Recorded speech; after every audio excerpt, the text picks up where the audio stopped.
আসসালামু আলাইকুম ওয়া রাহমাতুল্লাহি ওয়া বারাকাতুহু।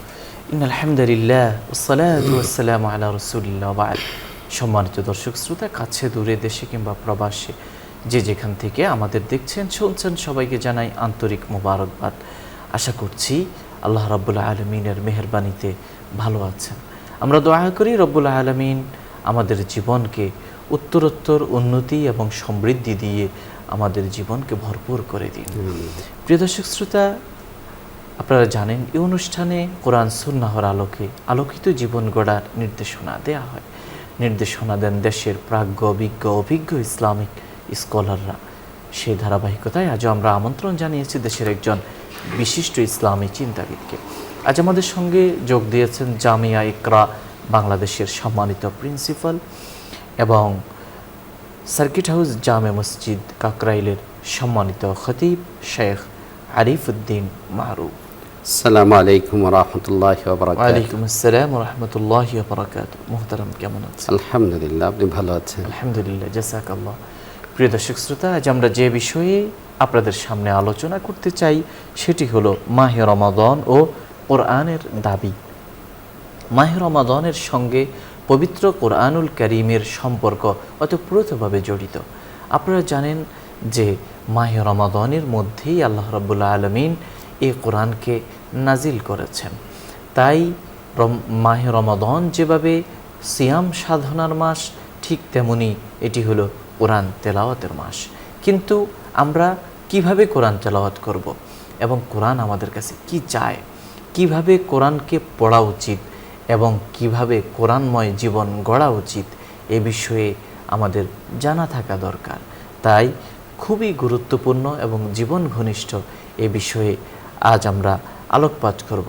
আসুন আর দেরি না করে আমরা আমাদের সম্মানিত অতিথির কাছ থেকে এ বিষয়ে সবিস্তারে জানার চেষ্টা করব ইনশাআল্লাহ। জাযাকুমুল্লাহ খায়রা। আমরা শুরুতেই মহান রব্বুল আলামিনের দরবারে শুকরিয়া আদায় করি এবং দোয়া করি আল্লাহ রব্বুল আলামিনের কাছে আজকে যারা আমরা আলোচনা করছি, আলোচনার ব্যবস্থা যারা করেছেন এবং দেশে বিদেশে আবাসে প্রবাসে আমাদের আলোচনা যারা শুনছেন, আল্লাহ তাআলা আমাদের সকলকে কবুল করুন, আমিন। আমরা আজকে যে বিষয়টি সম্পর্কে আলোচনা করছি সে বিষয়টি হচ্ছে যে কোরআনে কারীমের দাবি। কোরআনে কারীম এমন এক গ্রন্থ, যে গ্রন্থ হচ্ছে সাইয়্যিদুল কুতুবিস সামাওয়িয়া। আসমানি যত গ্রন্থ আছে এই গ্রন্থগুলোর মধ্যে সর্বশ্রেষ্ঠ গ্রন্থ, যা আল্লাহ সুবহানাহু ওয়া তাআলা আফজালুল আম্বিয়া ওয়াল মুরসালিন, সর্বশ্রেষ্ঠ রাসূলের উপরে নাজিল করেছেন। এবং যে কোরআন এবং যে নবীর উসিলায় আমরাও খায়রে উম্মত, সর্বশ্রেষ্ঠ উম্মাহ হিসাবে আল্লাহ সুবহানাহু ওয়া তাআলা এই কোরআনেই আমাদের পরিচয় তিনি প্রদান করেছেন। আলহামদুলিল্লাহ। কোরআনে কারীম হচ্ছে একজন মানুষের জীবনের সঠিক দিক নির্দেশনার এক মহাগ্রন্থ। তাই আল্লাহ সুবহানাহু ওয়া তাআলা কোরআনে কারীমকে হেদায়েতের গ্রন্থ বলেছেন, কোরআনে কারীমকে রহমত বলেছেন, কোরআনে কারীমকে মুবারক বরকতময় বলেছেন, কোরআনে কারীমকে আল্লাহ সুবহানাহু ওয়া তাআলা ফুরকান, সত্য এবং মিথ্যার মাঝে পার্থক্য সৃষ্টিকারী, কোরআনে কারীমকে আল্লাহ হাকিম বলেছেন। অনেক সিফত গুণে আল্লাহ সুবহানাহু ওয়া তাআলা এই কোরআনে কারীমকে কোরআনের আয়াতের মধ্যে, বিভিন্ন আয়াতের মধ্যেই আল্লাহ তাআলা উল্লেখ করেছেন। আমি বলতে চাচ্ছি কোরআনে কারীমের এই যতগুলো গুণ আছে, সিফত আছে, বৈশিষ্ট্য আছে, সেই সব গুণগুলো আমি নিজে ধারণ করা, গ্রহণ করা, আমার পরিবারের লোকদেরকে সেভাবে গড়ে তোলা এবং সেই গুণগুলো, বৈশিষ্ট্যগুলো আমার সমাজে, আমার দেশের মানুষের মাঝে প্রতিষ্ঠিত করা, এইটাই হচ্ছে এক কথায় কোরআনে কারীমের সবচেয়ে বড় দাবি। কোরআনে কারীমের হক এবং দাবি সম্পর্কে আল্লাহ সুবহানাহু ওয়া তাআলা সূরাতুল বাকারাতে উল্লেখ করেছেন যে আল্লাযীনা ইয়াতলুনাহু হাক্কা তিলাওয়াতিহি, যারা কোরআনে কারীম তিলাওয়াত করে এর তেলাওয়াতের হককে আদায় করে। মুফাসসিরিনে কিরাম রাহমাতুল্লাহি আলাইহিম যেমন আল্লামা ইবনে কাসির রাহমাতুল্লাহি আলাইহি, আল্লামা কুরতুবী রাহমাতুল্লাহি আলাইহি, তারা সবাই উল্লেখ করেছেন যে এই যে এখানে আল্লাহ তাআলা হাক্কা তিলাওয়াতি বা তিলাওয়াতের হক আদায় করে তিলাওয়াত করা, এর দ্বারা আল্লাহ সুবহানাহু ওয়া তাআলা কিসের দিকে ইঙ্গিত করেছেন, কোরআনের কি দাবি, কি হক, আমাদের উপরে কোরআনে কারীমের কি হক আছে, কি অধিকার আছে, আল্লাহ কি এই সমস্ত কি বিষয়ের দিকে ইঙ্গিত করেছেন, তারা বিস্তারিত আলোচনা করেছেন। কোরআনে কারীমের সবচাইতে বড় দাবি হচ্ছে আমাদের উপরে এবং সবচাইতে বড় হক, বিশেষ করে এই রমাদান মাস, কোরআনে কারীমের মাস, শাহরু রমাদান আল্লাযী উনজিলা ফীহিল কুরআন, যে মাসে আল্লাহ তাআলা কোরআন নাজিল করেছেন, এই মাসে কোরআনের সবচাইতে বড় দাবি হচ্ছে কোরআনে কারীমের তিলাওয়াত করা। কোরআনে কারীমের তিলাওয়াতের ক্ষেত্রে দুটো বিষয় আছে। একটি বিষয় হচ্ছে যে কোরআনে কারীমের যে তেলাওয়াতের বাহ্যিক শুদ্ধতা, এর যে আমরা যেটাকে মাখরাজ বলি, সহি করা বলি, যে আমার তেলাওয়াতটা যেন সহি শুদ্ধ হয় এবং মাখরাজ অনুযায়ী যেন কোরআনে কারীমের যে পঠন রীতি আছে সেই পঠন রীতি অনুসারে হয়। কেন? কারণ আরবি ভাষাটা হচ্ছে এরকম একটা ভাষা যে কিছু অক্ষর এরকম আছে যে অক্ষরগুলো পারফেক্টলি যদি উচ্চারণ আমি না করতে পারি তাহলে অর্থের মধ্যে বিকৃতি চলে আসে। এই যে আমরা কোরআনে কারীমে যে একটু লম্বা করে পড়ি, যেটাকে আমরা মদ বলি, বা আমরা খাটো করে পড়ি, এই যে একটু লম্বা করা আর খাটো করা, এর দ্বারাও অনেক সময় অর্থের পরিবর্তন হয়ে যায়। যেমন উদাহরণস্বরূপ আমি বলতে পারি যে শব্দের শুরুতে যদি লা থাকে, টান দিয়ে লা থাকে, তাহলে এটার অর্থ নেগেটিভ, করবে না, খাবে না, যাবে না, এরকম। এটা যদি টান না দিয়ে আমি কেবল লাম জবর লা উচ্চারণ করি, তখন অর্থ হয়ে যায় এটা তাকিদের অর্থে, অবশ্যই করবে। তো যেখানে আল্লাহ বলতেছেন অবশ্যই করবে, আমার একটু টান হওয়ার কারণে অর্থ হয়ে যাচ্ছে করবে না, পুরো উল্টা হয়ে যাচ্ছে। ঠিক অনুরূপভাবে অক্ষরের উচ্চারণের পার্থক্যের কারণে অনেক সময় অর্থের কত মারাত্মক পার্থক্য হয়ে যায়। যে কুল মানে হচ্ছে আরবিতে বলো, কুল, আর কুল মানে হচ্ছে কয়রুশুকার কুল, ও কুল মানে হচ্ছে খাও। তো কোথায় বলো আর কোথায় খাও, কত পার্থক্য হয়ে যায়। তাই কোরআনে কারীমের সবচেয়ে বড় হক, সবচেয়ে বড় দাবি, এবং বিশেষ করে এই রমজান মাসে প্রতিটা মুসলমান মুমিনের জন্য আমি মনে করব এটা ফরজ একটা কোরআনে কারীমের দাবি এবং হক, অবশ্যই আমি কোরআনে কারীমের তেলাওয়াতটাকে শুদ্ধ করব। কোরআনে কারীমের তেলাওয়াতের ব্যাপারটা হচ্ছে এরকম যে অনেকে মনে করতে পারেন যে আমার শুদ্ধ আছে, কিন্তু কোরআনে কারীমের তেলাওয়াতের ব্যাপারটা হচ্ছে এরকম যে প্র্যাকটিস না থাকলে শুদ্ধটাও অশুদ্ধ হয়ে যায়।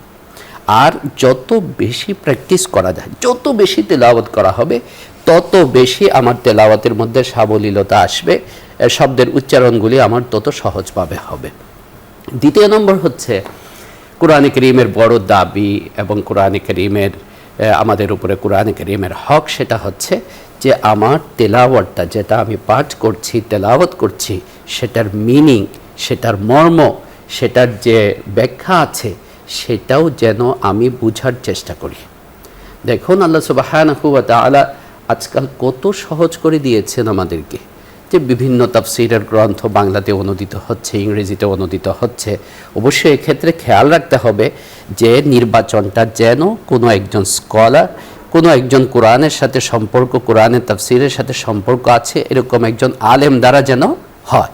কারণ ইন্টারনেটে তো অনেক ধরনের পাওয়া যায়, এটা কি শুদ্ধ কি শুদ্ধ না, এই তাফসীরটা কি শুদ্ধ কোনো লোকের নাকি ভ্রান্ত কোনো লোকের, সেটা নির্ণয় করার জন্য ওই হাক্কানি সহি আলেমের কাছে শরণাপন্ন হয়ে উনি যে তাফসীরটা, যে বঙ্গানুবাদটা আমাকে পড়তে বলবেন, দেখতে বলবেন, আমি সেটা দেখব।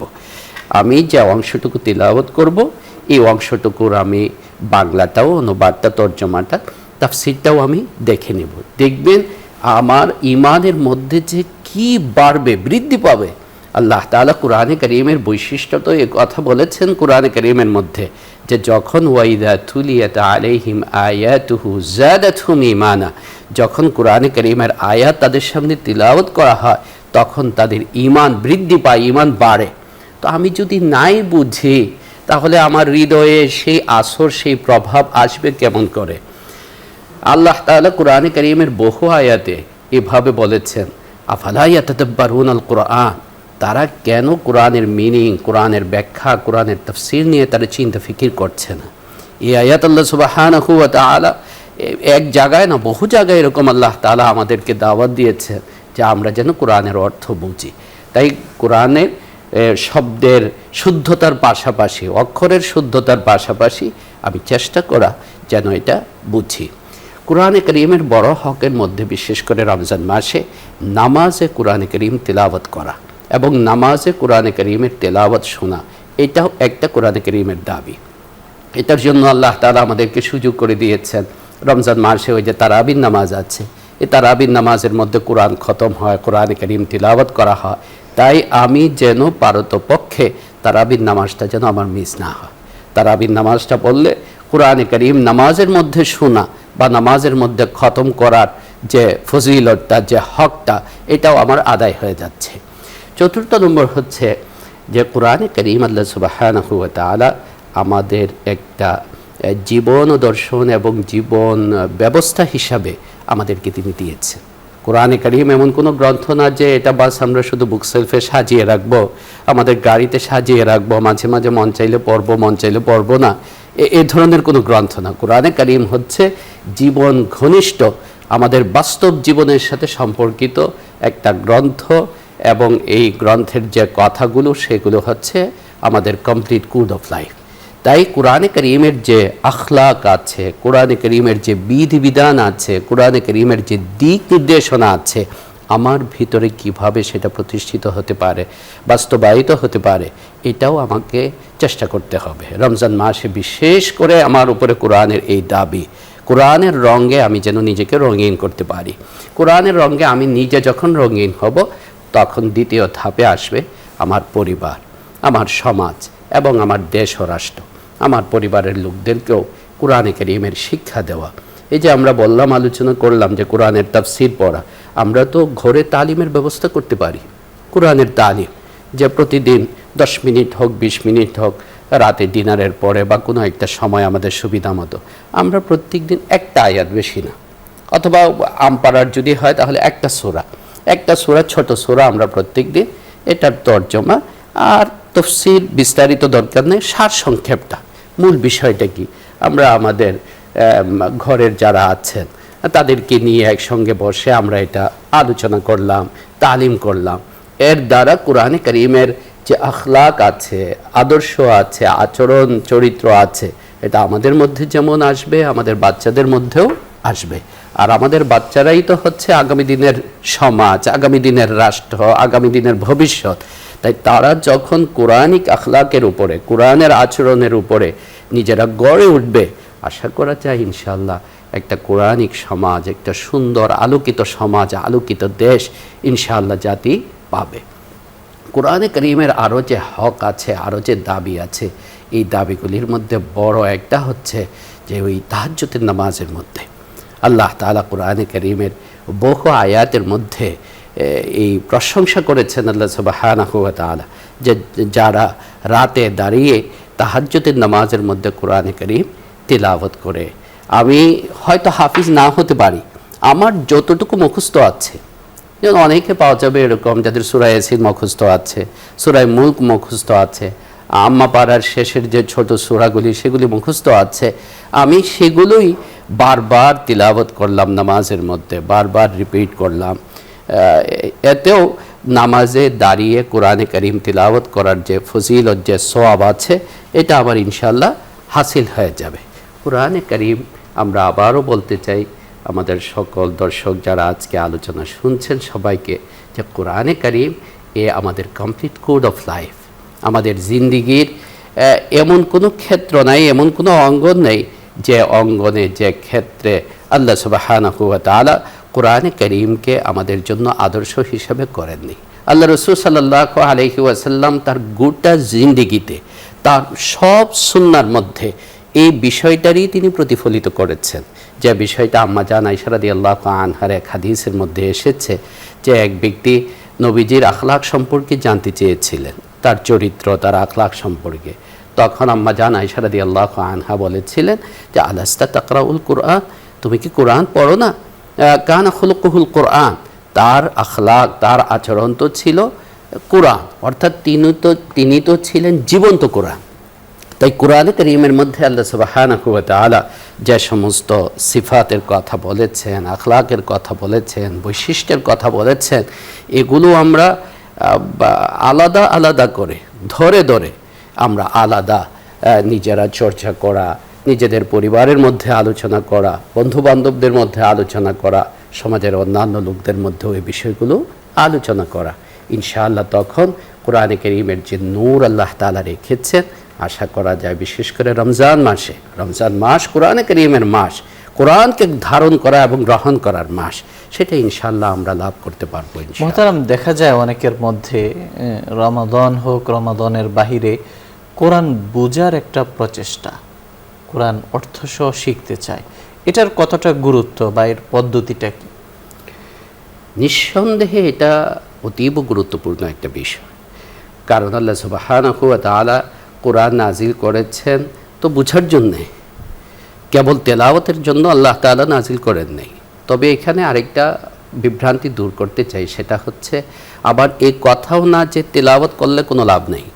তেলাওয়াত করলেও আল্লাহ রাসূল সাল্লাল্লাহু আলাইহি সাল্লাম বলেছেন যে প্রতিটা অক্ষরে অক্ষরে 10 নেকি, এবং তিনি ব্যাখ্যা করে বুঝিয়েছেন যে আমি এই কথা বলছি না আলিফ লাম মিম একটা, বরং আলিফ একটা অক্ষর, লাম একটা অক্ষর, মিম একটা অক্ষর। আলিফ বললে 10 নেকি, লাম বললে 10 নেকি, মিম বললে 10 নেকি। তো কোরআনে কারীমের তেলাওয়াতের মানে শব্দের তেলাওয়াতের যেমন সওয়াব আছে, কিন্তু পাশাপাশি কোরআনের যে মূল লক্ষ্য, মূল উদ্দেশ্য, সেটা তো হচ্ছে কোরআনকে বুঝে, কোরআনকে অনুধাবন করে সেই অনুযায়ী নিজের জীবনকে গঠন করা, নিজের ধারণ করা। আর সেটার জন্য এই যে আমরা আলোচনা করলাম যে আমি রেগুলার আমার রুটিনের মধ্যে একটা রাখলেই হয়, শুধু রমজানেই না, সারা বছর, যে আমি প্রতিদিন 10 মিনিট কিংবা 20 মিনিট আমি কোরআনে কারীমের একটা আয়াতের তাফসীর আমি তরজমা দেখব, দেখবেন সারা বছরে অনেক অংশ তার হয়ে যাবে। এবং সেটা কোন ধরনের, বাজারে কিন্তু অনেক ধরনের জেনারেল শিক্ষিত লোকও এখন কোরআনের অর্থ, কোরআনের তাফসীর তারা বের করছে। সেক্ষেত্রে আমরা কাদের তাফসীরটা পড়ব বা কাদের অনুবাদ আমরা পড়ব? সুন্দর সুন্দর বলেছেন। তো এই ব্যাপারে তো আমাদের কাছে নির্ভরযোগ্য একটা প্রতিষ্ঠান হচ্ছে সরকারের ইসলামিক ফাউন্ডেশন থেকে যে বঙ্গানুবাদটা আছে, তর্জমাটা আছে, দেশের অনেক বড় বড় উলামায়ে কেরাম এটার কমিটিতে ছিলেন।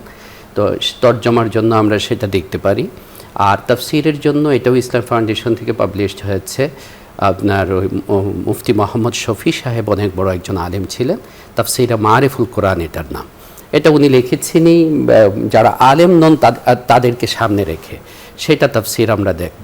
ইদানিং তো আরও অনেক বের হয়েছে। বর্তমান বিশ্বের আরেকজন বড় আলেম শেখ তকি উসমানী, ওনার আছে একটা সংক্ষিপ্ত তাওজিহুল কোরআন, সেটারও বাংলা অনুবাদ হয়েছে, সেটাও আমরা দেখতে পারি, পরামর্শ দিতে পারি। শুকরিয়া মুহতারাম, আপনি আমাদের বলছিলেন মাহে রমাদান ও কোরআনের দাবি সম্পর্কে। প্রিয় দর্শক শ্রোতা, আমরা খুবই প্রয়োজনীয় আলোচনা শুনতেছিলাম, কিন্তু সময়ের সীমাবদ্ধতা থাকায় আমাদের এখানেই থামতে হচ্ছে। তবে যাওয়ার আগে রাব্বুল আলামিনের দরগাহে আমরা কায়মান বাক্যে মুনাজাত করব। اللهم صل على سيدنا ونبينا وشفيعنا وحبيبنا ومولانا محمد النبي الأمي وعلى آله وصحبه أجمعين. لا إله إلا أنت سبحانك إني كنت من الظالمين. لا إله إلا أنت سبحانك إني كنت من الظالمين. الله والله ربي لا أشرك به شيئا. الله لا إله إلا هو الحي القيوم. يا أرحم الراحمين يا أرحم الراحمين يا ذا الجلال والإكرام يا ذا القوة المتين يا رحيم يا كريم يا ربنا يا ربنا يا ربنا ওগো মালিক মাবুদ, আপনি মেহেরবানি করেছেন বলি, আপনি তৌফিক দান করেছেন বলি আমরা আমাদের জীবনে রমাদানুল মুবারকের মতো মহান মাস আবার পেয়েছি। আর একটু মেহেরবানি করে আমাদের রমাদানকে আপনি কবুল করে নেন, আমাদের রমাদানকে আপনি কবুল করে নেন, আমাদের রোজাকে আপনি কবুল করে নেন, আমাদের ইফতার সাহরিকে আপনি কবুল করে নেন। রমজানকে আমাদের জন্য রহমতের কইরা দেন, বরকতের কইরা দেন, মাগফিরাতের কইরা দেন, রমজানের নূর, ফুয়ুজ, বারাকাত আপনি আমাদেরকে দান করেন। ও মালিক, মাহবুদ, আমাদের বিবি, বাচ্চা, পিতা, মাতা, শ্বশুর, শাশুড়ি, ময়মুরব্বী, আত্মীয় স্বজন, বিশেষ করে যারা ইন্তেকাল করেছেন, আপনি তাদের সকলকে মাফ কইরা দেন। আপনি তাদের সকলকে মাফ কইরা দেন। রমাদানের উসিলায় তাদের কবরের আযাবকে আপনি মাফ কইরা দেন। ও মালিক, আপনার হাবিবে পাক বলেছেন রমজান মাসে জান্নাতের দরজাকে খুলে দেওয়া হয়, জাহান্নামের দরজাকে বন্ধ করে দেওয়া হয়। ও মালিক, মাহবুদ, আমাদের জন্য আপনি জান্নাতের দরজাকে খুলে দিন, জান্নাতের দরজাকে খুলে দিন, জাহান্নামের দরজাকে আপনি বন্ধ কইরা দেন। আমাদের সকলের জন্য জান্নাতের ফয়সালা করেন, জাহান্নাম থেকে বাঁচার ফয়সালা করেন। ও মালিক, মাহবুদ, রমজান মাস কোরআনের মাস, কোরআনে করিমের নূর আপনি আমাদেরকে দিয়া দেন। কোরআনে করিম শিখার তৌফিক আপনি আমাদেরকে দান করেন, কোরআন বুঝার তৌফিক আপনি আমাদেরকে দান করেন। কোরআন অনুযায়ী, কোরআনের হেদায়েত ও দিক নির্দেশনা অনুযায়ী আমাদের জিন্দিগি, আমাদের পরিবারের জিন্দিগি, আমাদের দেশ ও সমাজের জিন্দিগি গঠন করার তৌফিক আপনি আমাদেরকে দান করেন। ও মালিক, আজকে যাদের মাধ্যমে আমরা এই আলোচনা করতে পেরেছি, শুনতে পেরেছি, আপনি তাদেরকে কবুল কইরা নেন। যারা ব্যবস্থা করছেন তাদেরকে কবুল কইরা নেন, তাদের নেক মাকসাদকে আপনি পূরণ কইরা দেন, তাদের জন্য সেহত ও আফিয়াত, সুস্থতা ও নিরাপত্তার ফয়সালা করেন। ও মালিক, আমাদের বিবি সন্তানদেরকে সুস্থ রাখেন, সব ধরনের আপদ বিপদ থেকে, বালা মুসিবত থেকে আপনি হেফাজত করেন। আমাদের সকলকে ঈমানের সাথে মওত নসিব করেন, মাগফিরাতের সাথে মওত নসিব করেন, আপনার সন্তুষ্টির সাথে মওত নসিব করেন, কালিমা পড়তে পড়তে মওত নসিব করেন। ও মালিক, মাহবুদ, রমজান মাসে অনেকে উমরা নিয়ত করেছেন, অনেকে উমরা করেছেন, আপনি তাদের সকলের উমরাকে কবুল কইরা নেন, সকলের উমরাকে কবুল কইরা নেন, সহজ কইরা দেন। আমাদের সকলকে রমজান মাসে উমরা করার তৌফিক আপনি দান করেন, হজ করার নসিব আপনি করেন, রওজা পাকের সামনে দাঁড়িয়ে সালাত ও সালাম পেশ করা আপনি নসিব করেন। ও মালিক, মাহবুদ, অনেকের কামাই রোজগার নাই, আপনি তাদের হালাল কামাইয়ের ব্যবস্থা কইরা দেন। আমাদের কামাই রোজগার আপনি বারাকাত দিয়া ভরপুর কইরা দেন, বারাকাত দিয়া ভরপুর কইরা দেন, ঘরে বাহিরে আপনি বারাকাত দিয়া দেন। আমাদের দেশ এবং দেশের মানুষকে আপনি কবুল কইরা নেন, আমাদের দেশের জন্য শান্তি ও সমৃদ্ধির ফয়সালা করেন। সমস্ত মুসলিমিন মুসলিমাতকে আপনি কবুল কইরা নেন, মুসলিম দেশগুলোকে আপনি কবুল করেন, বিশেষ করে মুসলিম দেশগুলোকে আপনি হেফাজত করেন। ও মালিক, মাহবুদ, আমরা তো আপনার কাছেই চাইব, আমাদের তো আর কেউ নাই, আমাদের তো আর কেউ নাই। মেহেরবানি করে আমাদের সব চাওয়া পাওয়া আপনি কবুল কইরা নেন, আমাদের সব নেক মাকসাদ আপনি পূরণ কইরা দেন। ওয়া সাল্লাল্লাহু ওয়া সাল্লাম আলা সাইয়্যিদিনা মুহাম্মাদ ওয়া আলিহি ওয়া সাহবিহি আজমাইন। আমিন বিরহমাতিকা ইয়া আরহামার রাহিমিন। প্রিয় দর্শক শ্রোতা, এতক্ষণ ধরে অত্যন্ত ধৈর্য সহ আপনারা শুনছিলেন আপনাদের প্রিয় অনুষ্ঠান আলোকিত প্রতিদিন। পুরো সময় আমাদের সঙ্গে থাকার জন্য ধন্যবাদ। ওমা আলাইনা ইল্লাল বালাগ। আসসালামু আলাইকুম ওয়া রাহমাতুল্লাহি ওয়া বারাকাতুহু।